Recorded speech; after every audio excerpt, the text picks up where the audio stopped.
I'm Nick. And I'm Will. And we're going to be talking about Psychopaths. Yes, it's pretty much an anime which came out, I think it was 2011, by the first series. Yeah, I think the first season was 2011, yeah. Yeah, and... basically, it's about a dystopian future. Is it 2072? 21, I think it's 2111. Yeah, because it's 100 years after it was made, yeah.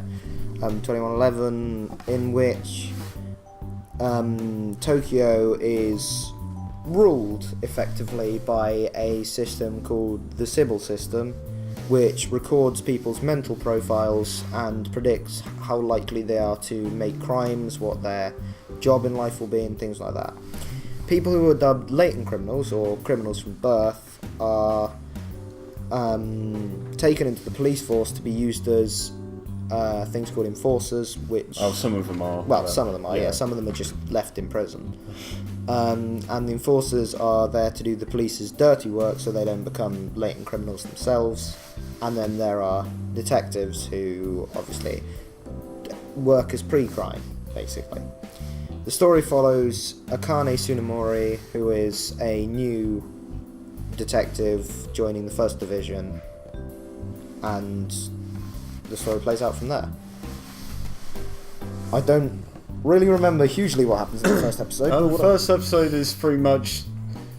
what's her name again? Tsunemori. Tsunemori, yeah. Yeah, it's pretty much like her first day of the job, and they're trying to hunt down like this guy. I can't even remember what he done. I think he was predicted for assault and he's kidnapped the woman. Yeah. Is it? Yeah, I think so. Yeah, and pretty much they... Yeah, and then they pretty much sort of like a... Like, she was introducing forces. And that's where the secondary main character... Oh, what is his name again? Kogame. Shinya Kogame is introduced, and we see sort of just how strict the system can be.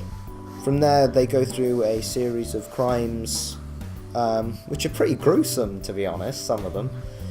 Yeah, especially the one involving with the internet stars or whatever. Oh, yeah. Yeah, that was... So, basically, with that one, it's a person who impersonates avatars on a sort of internet chat room.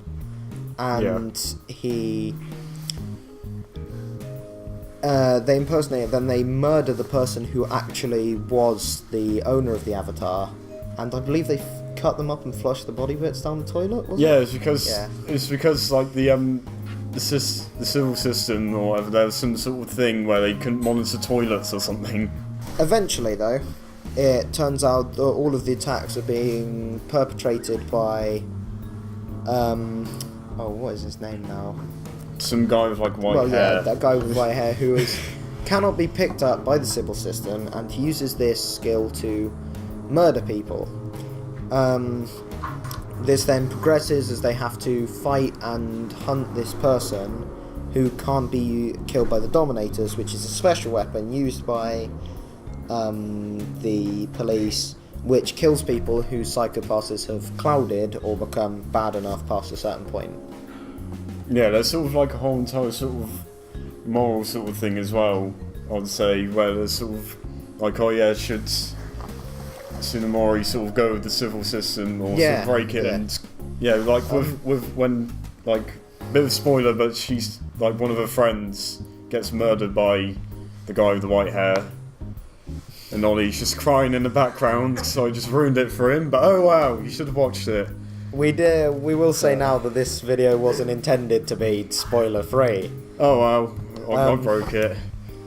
As a point of one of the reveals, what did you think about the reveal of what the Sybil system actually was? I was sort of really surprised. I found it I wasn't happy with it. I found it kind of tame and predictable, the whole brain in a jar type thing. I thought like the thing was... I didn't really like how they done it, so the people high up and that they're just like bodies. And they're sort of just pretty much the same people. You don't know this, but that becomes, if you don't mind, more important in the second season, as it starts debating about the psychological profiles of groups of people rather than the individual, At which point, the Dominator has actually turned on the Sybil system, where, as it is a group of brains in jars, they can't measure its psychological profile because it is a community rather than an individual thing. Yeah. The other reveal I found interesting was Guinness's father. Now that I didn't see. No, I didn't either.